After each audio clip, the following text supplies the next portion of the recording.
Action. Our little girl's growing up so fast. Ow. Sorry. It should be nothing but smooth sailing from... Hello. I'm anxiety. Where can I put my stuff? A new emotion. Oh, I'm sorry. We wanted to make such a good first impression. What do you mean we?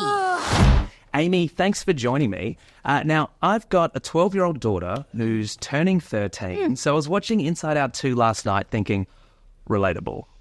So I'm just wondering, how should I and parents like me use this movie to communicate some of these things with our children? That's such a great question. I think the number one thing and takeaway is don't take things too personally.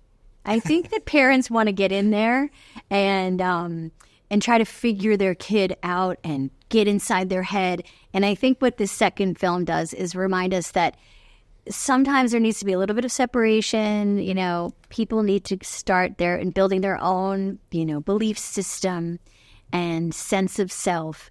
And it's hard because parents, we want to just stay really close and enmeshed, and sometimes we have to give a little space. So I would say do little and then half that. Whatever you're doing, then cut it in half. Well, with this film, we could do nothing. Just send them to the cinema. That's it. That's right. Parenting done for the next couple of years. Send them in the movie, and then don't ask them any questions about it. And just try to... Riley, how was camp? It was good. She goes away for 3 days and all we get is good? She goes away for 3 days and all we get is good? Yeah, sounds right. Asked and answered. Yeah. Back to the game. Yeah. Parallel play. Done. Consider it done. Yeah. And so with movies like this and Soul and Up and Coco, Yeah. Pixar have taken these huge swings at existential concepts that are hard for adults to explain and understand, and they do it in such a fun and entertaining way. They could just be making The Incredibles 15 or Finding Nemo 37, and no one would complain about it. So instead, they take these risks. Why do you think they do it? What's the goal? I actually think, and I know now because I've worked with Pete Docter and Jonas Rivera and Kelsey Mann and all these incredible creators over there, I actually think they like the challenge of trying to explain what makes us human. I think they are really smart, really creative. I think they actually like the challenge that they put upon themselves. What kind of worlds can we create visually that will help us feel more connected to each other? And so in Inside Out 2, anxiety shows up, and there's some great scenes in the film where, for example, anxiety has kind of like this giant control room, almost like a 1984 moment where anxiety's on a giant screen kind of telling all these little beings to draw the worst case scenario of what could happen. That is a great example of how Pixar takes something very conceptual, right? When you're in your head and you're just thinking about the worst that can happen, and it makes it into a moment you can then talk about with your kids, or your kids can talk about with you.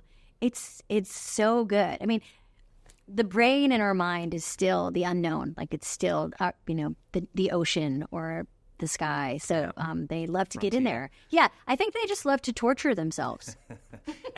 And now you've got teen boys talking about torture. If Riley was a teen boy, how would the film be different?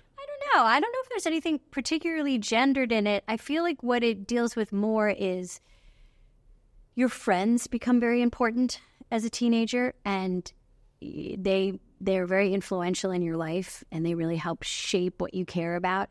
And there's that natural separation. So, boy or girl or non-binary, there's this feeling where you have to kind of separate from your family of origin. It's scary. And your peer group and who you are around has a huge influence on you. That is especially the case at 13. And then as far as how it would be different, I'm not sure. I kind of like that it becomes less about the specific stuff that gender reveals and more about that time period in your life when you have to make these decisions about what kind of person you want to be. And now your great mate and comedy partner, Tina Fey, if you could be the voice of an emotion in her head and she could be the voice of an emotion in your head, which emotion? I think we would both be each other's nap. naps. Is that an emotion? Yeah, I'm going to say it is. I think we would both whisper nap time to each other. That's the gift we would give each other. It's time for a nap. And then I would say, you too. You take a nap too. No, we both are really hard workers. So I think what we do for each other is kind of encourage each other to rest. I would like to think that would be what we'd be whispering to each other. It certainly would. We would not be, driving each other. We'd be telling each other to take a break. Amazing. Amy, thank you very much. It's a pleasure to talk to you. Thank and the you. film is fantastic. I hope your daughter likes it. I think she'll love it. She will. Yeah. Is she excited to see it? Are you kidding? She's going to go better. She loved the first one. perfect. Well, that's what I mean is the first one was when they were little and now they feel kind of bigger. Yeah. It's really good. Yeah. I hope she loves it. Disney and Pixar's Inside Out 2. There's a part 2? We're going! And cut.